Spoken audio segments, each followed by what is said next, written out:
I'm Becky L. McCoy, and you're listening to Stories of Unfolding Grace, the podcast about good things that happen during really difficult times. I hope that by listening to these stories, you'll feel encouraged and inspired that you can bravely live through hard things too.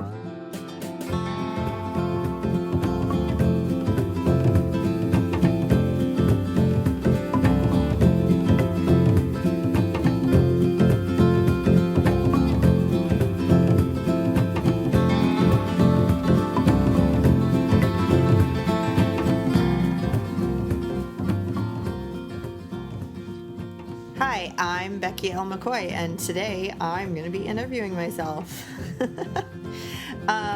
Every once in a while, I like to just come on and share a little bit of my own story. I know for some of you who haven't been following my writing and maybe have just found this podcast, you're not exactly sure who I am or what I've been through. So here is another opportunity to get a little snippet of my own story. This is the very first episode of season 2, and that is so exciting. A year ago, I started this project just wanting to give people an opportunity to share their stories and not knowing where it was going to go or what was going to happen. And I have just really been honored to help people share their stories, and I just love getting to chat with people. It's so fun to make new friends and get to learn more about friends that I have already. It's just been a real blast to do this, and I'm really excited for another season and what this will bring. So today I'm going to talk about being widowed. That's actually kind of one of the catalysts in my life to doing more public writing and having a podcast and speaking in things. And I haven't really ever directly discussed it on the podcast, so I thought maybe now it was time. So in 2014, my husband Keith and I were living in Southern Maryland. He was stationed at Andrews Air Force Base. We had Caleb, who he turned 2 in October of 2014. And that summer, I found out I was pregnant. So that was pretty exciting. We had lived in Las Vegas when I was pregnant with Caleb. And so we just didn't get to share a lot of the being pregnant and having a newborn things with our family who are all out on the East Coast. So we were really excited to be able to include our family in that a lot more than we had the first time around. Being pregnant was also really difficult because my dad had been terminally ill when I was pregnant with Caleb, and he passed away 8 hours after my son was born. So there was a lot of legitimate PTSD, post-traumatic stress disorder, with being pregnant. I had a lot of fears that someone else was going to get sick, that something terrible was going to happen because I was pregnant, and that is just my one other experience with pregnancy had been very stressful, and my only experience with being a new mom and having a newborn was full of grief and a lot of sadness and depression, and not really getting to enjoy being a new mom in the way that I had hoped for. So being pregnant again with our second child was really exciting. It was also stressful from the PTSD, but also because Keith was supposed to be deployed when I was due. So he wouldn't even be home for the birth, which was, that's just a reality that military families face. In residency, he delivered many, many babies where if they were lucky, the dad could Skype in while he was deployed. And that was just a really hard reality we didn't want to have to deal with. But here we were, so we'd figure it out. Well, in October of 2014, he started waking up with really terrible drenching night sweats. Like, the only way I can describe it to people is like you just got out of the shower or a swimming pool. You are just covered in water, except he had sweated all of that out. It was really gross, but my panic button started going because you only have night sweats like that if you're really sick. And he had had lymphoma when large cell anaplastic lymphoma, it's a non-Hodgkin's lymphoma, when we were engaged.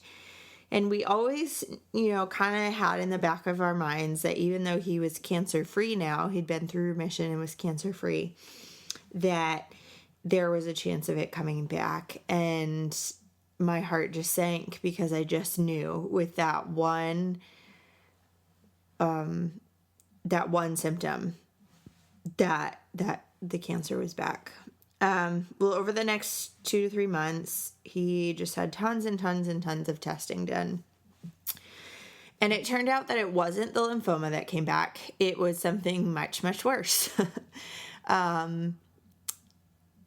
It was an adenocarcinoma, which is a cancer of anywhere in your body that produces fluids. So it could be your intestines, your colon, your pancreas, your stomach, your lungs, anything that produces any kind of fluid. And they were not able to find a tumor anywhere, which is really difficult because each of the different adenocarcinomas, depending on where it originates, have completely different treatments. So it's kind of futile to start treatment not knowing where it is, because you would just be throwing chemicals into your body for no reason if you had the wrong treatment. So that was really discouraging and frustrating. But even more than that, as we did research into it, we knew that this was terminal, that there were no cures. There were some treatments, but really those were just to kind of keep you comfortable, because there's just nothing. There's nothing that you can do. And it would take a true miracle, an unexplainable miracle, for him to be healed from this cancer. And I think that was the hardest part, because here I am, I'm pregnant. Our son just turned 2, and we don't know how much time we have left together. We hoped that we had up to a year, but we knew that that was extremely optimistic from all the different cases that we had researched. But we just kind of held on to that. Like, maybe he would get to live till our daughter's first birthday and have a whole year of memories with her. And that wasn't the case. He ended up passing away January 5th of 2015, and she wasn't born until February 4th. So, there were so many emotions. There was the grief and feeling let down that, yet again, the circumstances of my pregnancy were very difficult emotionally. There was the grief of not getting to grow old together. There was the grief of me having to figure out how to parent on my own and how to make good decisions for our family when I'm not only grieving, but like postpartum hormonal. Like, none of these are good combinations. So there were just so many difficult things. We spent so much time driving back and forth to appointments for testing. I'm so thankful that Caleb is an extrovert, so he was really happy to just go have like random sleepovers at his friends' houses, since we would have to leave so early to get to the hospital. Yeah, there were just so many difficult things. how did I react emotionally? It depended on the day. I think because I knew with that first symptom, after the first couple nights of night sweats, I knew that something really bad was happening. That didn't make it easier at all, but I think I had already processed the news before we even got it.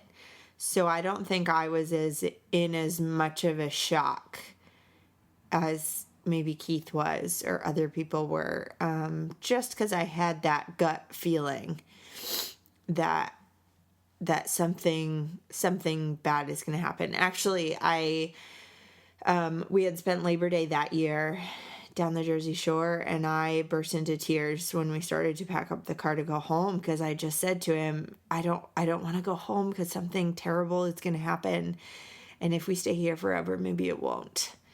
And he kind of rolled his eyes at me, and or we figured it was that he was going to be deployed and it was going to be really hard, and that would have been really hard too, and in different ways.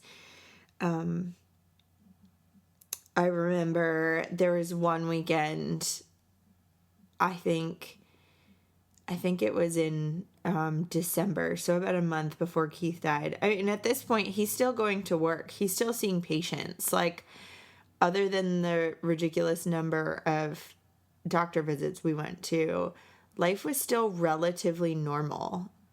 He would take a day off here and there because he was really tired, but we were still doing a lot of our normal things. And there was this one weekend, I remember we went out to dinner, the three of us, and Caleb sitting in his little high chair, and we were all kind of laughing and joking, and I just started sobbing in the middle of this restaurant. And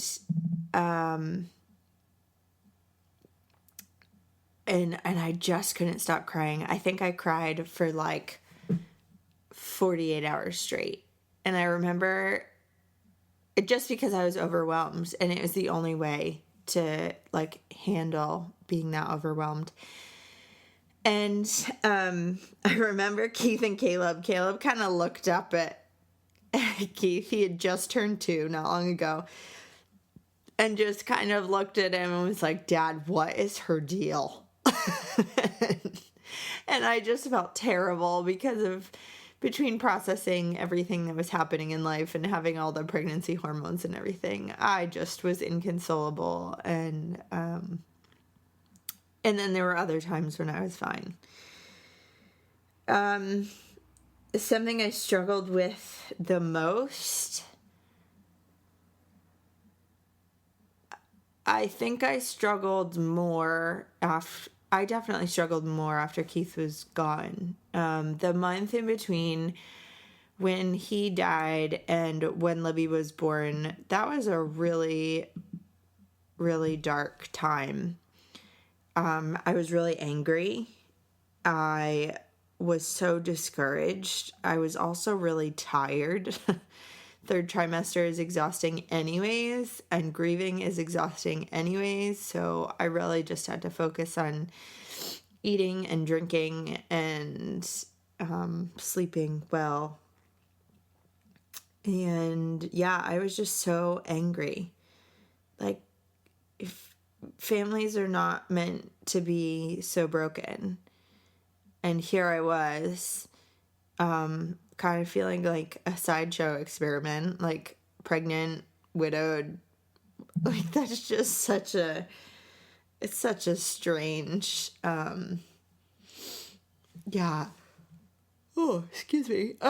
Such a strange situation to be in. There were just all of the emotions all at one time.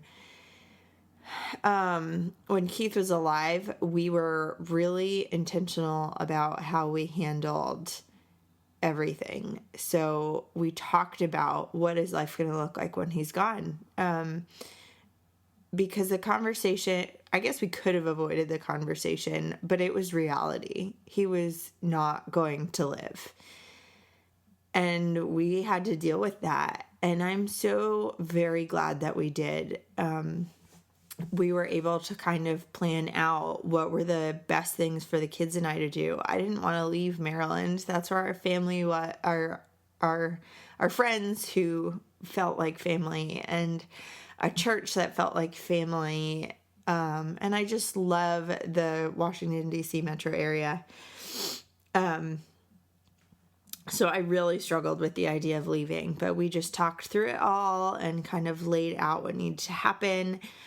And that was really helpful because when Keith was gone, I could just put our plan into action. And there are a lot of decisions that you have to make when your spouse dies. There is a ridiculous amount of paperwork to be done, which really makes me a little bit angry still, that when you are in this raw moment in life, when this person that you hold so dearly in your heart is gone, and you have to do mountains of paperwork. And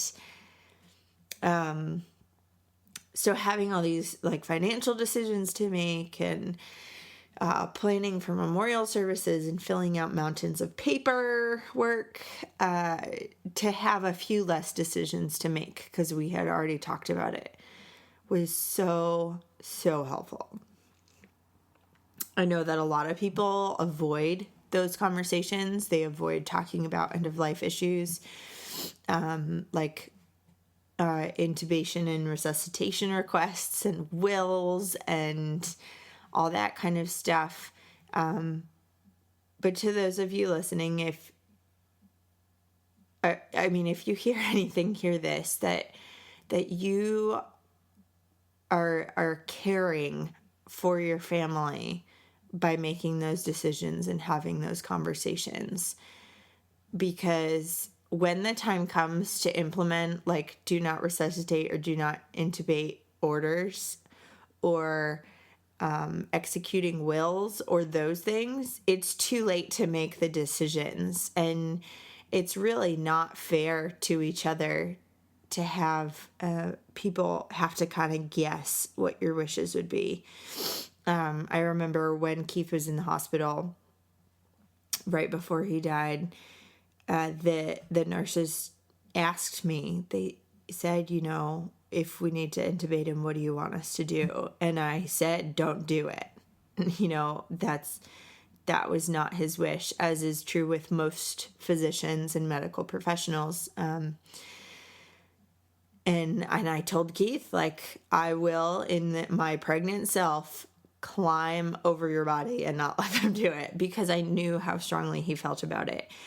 And that wasn't even, I didn't have to make that decision. I didn't have to think through what would Keith want, because we had already had the conversation. And that's a conversation that we had when we were first married. That wasn't even related to these circumstances. So even if you're not facing a hard time right now, have those conversations. Like, maybe have them over ice cream so it's like slightly easier. But have those conversations now so that later it's not, when you don't have the mental capacity or the emotional energy to make those decisions, you don't have to, because you've already decided.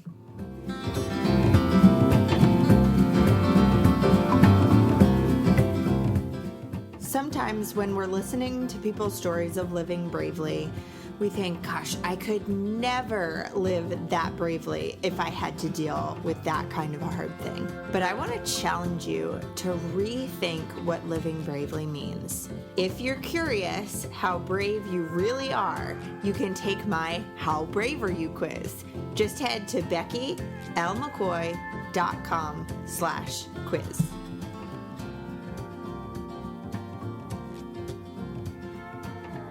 I know you hear this on every podcast you listen to, but it is so helpful if you would subscribe, rate, and review this podcast too. When you subscribe, it means that you get every single new episode without having to search for it. When you rate and review, it helps other people to find the podcast too. So when you're listening to a podcast and you see suggestions for other new podcasts, those lists of suggestions come from the rating and reviewing. So I would really love it and appreciate it if you would take 2 minutes, subscribe, rate, and review Stories of Unfolding Grace.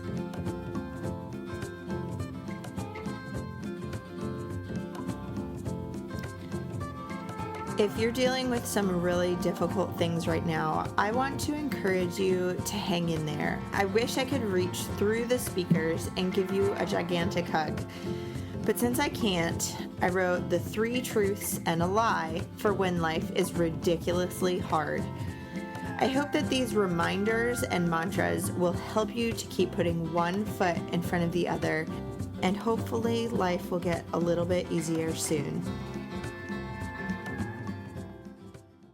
There were so many good things. So I use this definition of grace as being good things that happen during really difficult times. And there were so many good things. I get really emotional when I think about it, actually, because it was a really, really terrible time.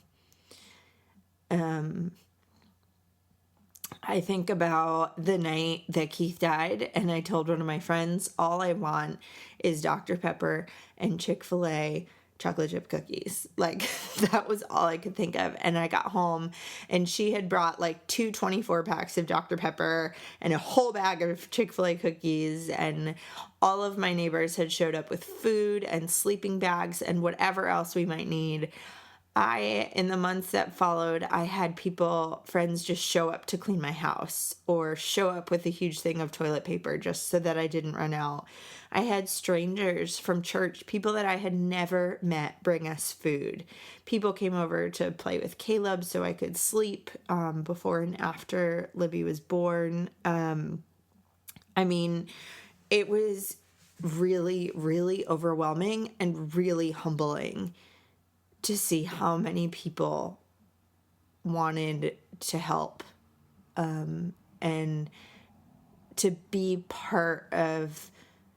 to actually be like tangible grace, to be all of these good things for us in this totally unthinkable time. And another way that I saw grace, so in that month between when Keith died and when Libby was born, like I said, it was just a really, really dark time. I was really angry. I was really angry with God. I was really angry in general. I was really, there were just a lot of really dark emotions, which I think is really appropriate. Like, I don't look back saying like, oh, if, you only could have been less depressed. Like, no, I needed to feel all of those things and go through all of those things in order to be able to start to heal and to grieve well. And Libby was born, and that was a little emotionally shocking because I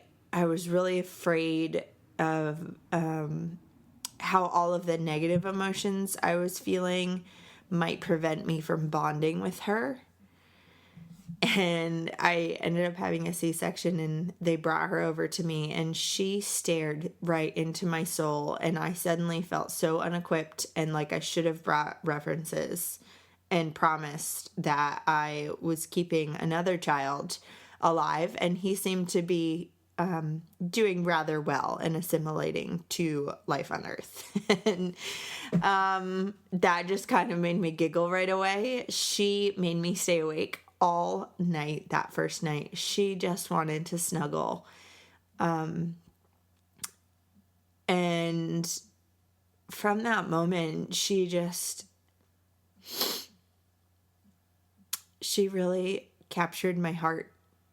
And she is a joy, and she is just so happy and funny. And yeah, her middle name is Grace, actually.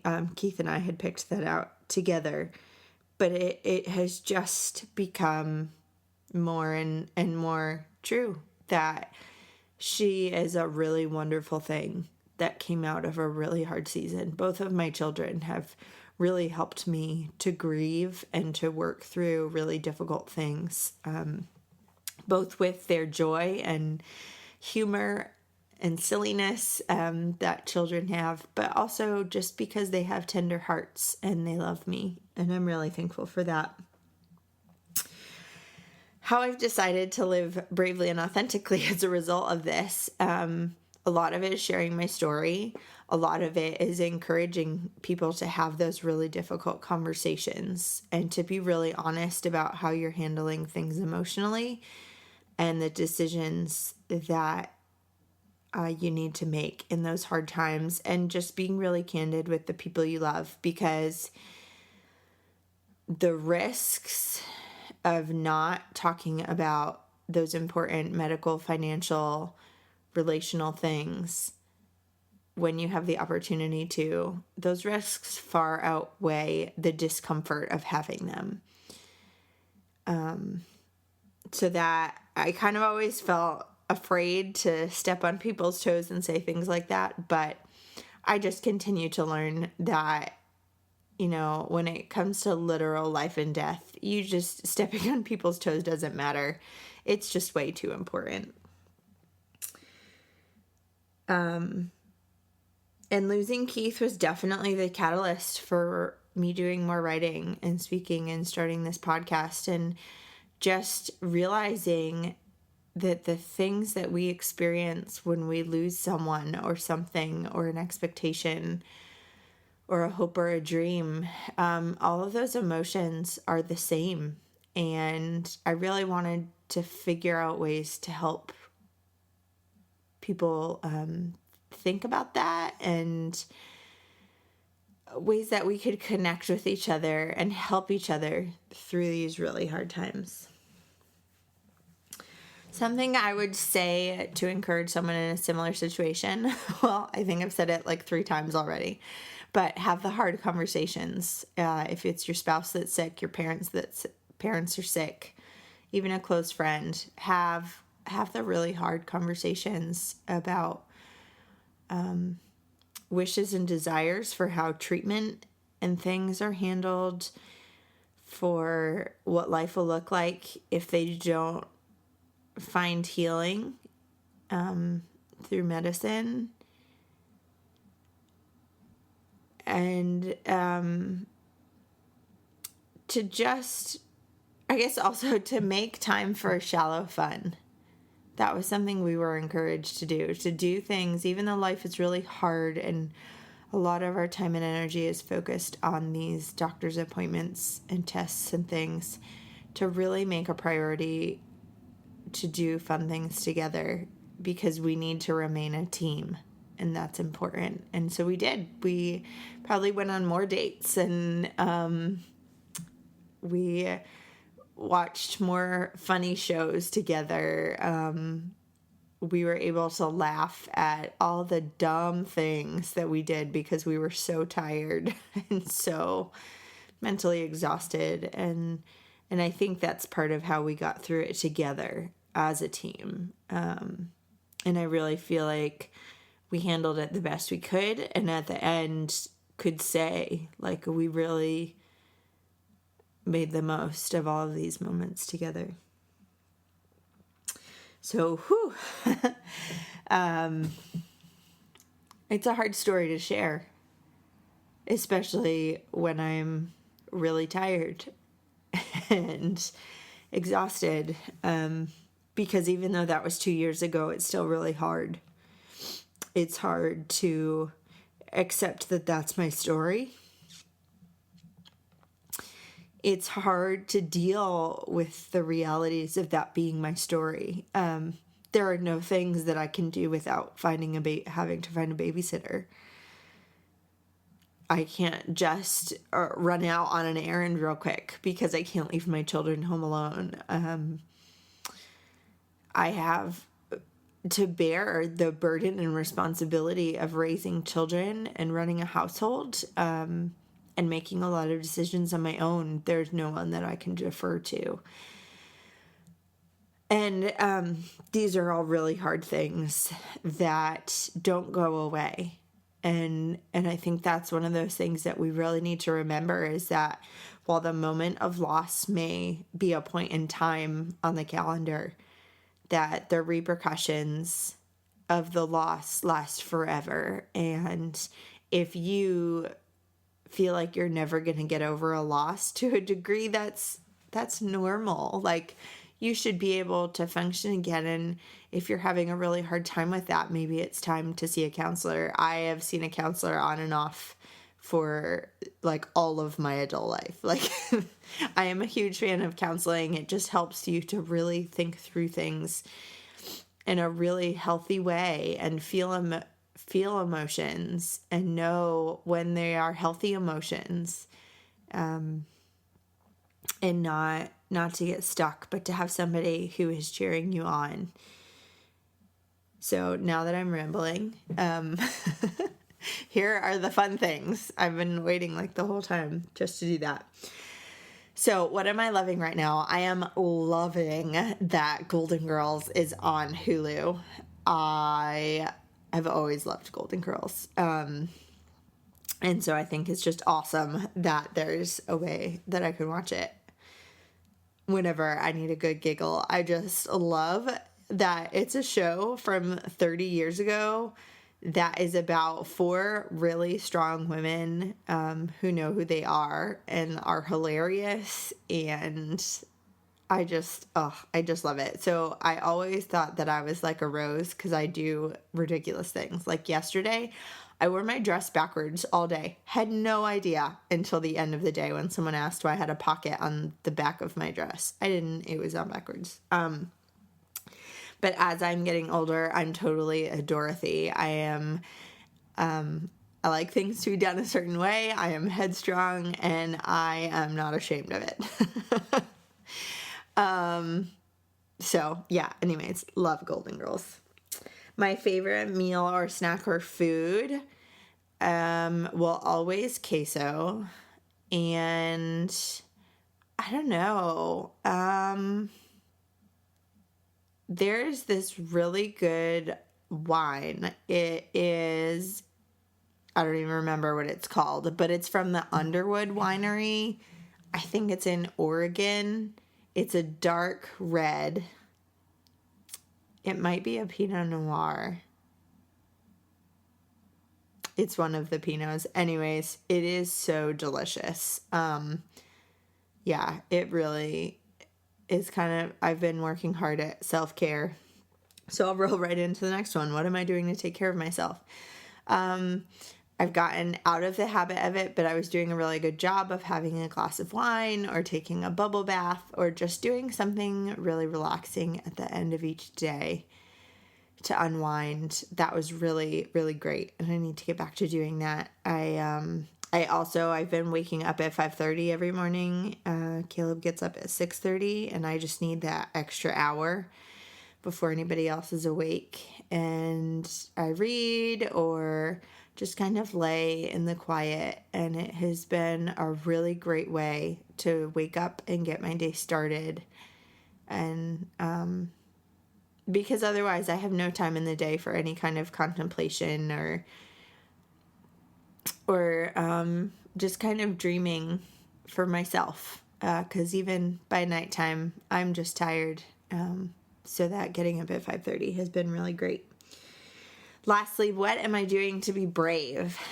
I think the biggest thing is really getting to know who I am, what my strengths and weaknesses are. I am a huge fan of personality profiles, so like Myers-Briggs, StrengthsFinder, Gretchen Rubin's 4 Tendencies, all of these different things. I love them because they just give so much insight. And so I'm taking those things, learning about who I am, and really living confidently in that and knowing my strengths and weaknesses and not doing things that I'm not good at, and instead delegating them to people who are good at those things and not being ashamed of having a weakness, because we all have them.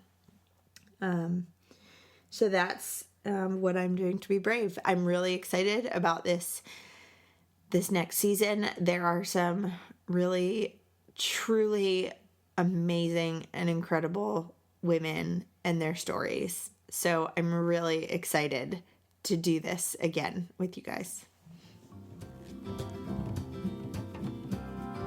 I'd really love to connect with you. You can find me on social media, Facebook, Instagram, Twitter, Pinterest, all the things, at Becky L. McCoy.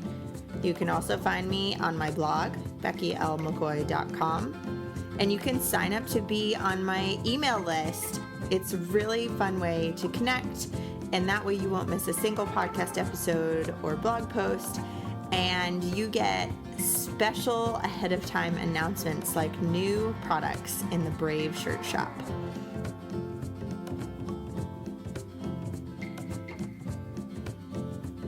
Next week, I'll be talking with my friend Nikki Hardy about her battle with cancer. We had a really great conversation about how to handle your hard thing when it makes other people really uncomfortable, and how deciding to talk about these really uncomfortable things allows us to continue to help each other, because we can't do any of these hard things alone. So I was really encouraged. I think you'll be really encouraged as well. Make sure you're subscribed to Stories of Unfolding Grace, and that way you'll get the new episode as soon as it's available. Thanks again for listening. I'm really looking forward to next week.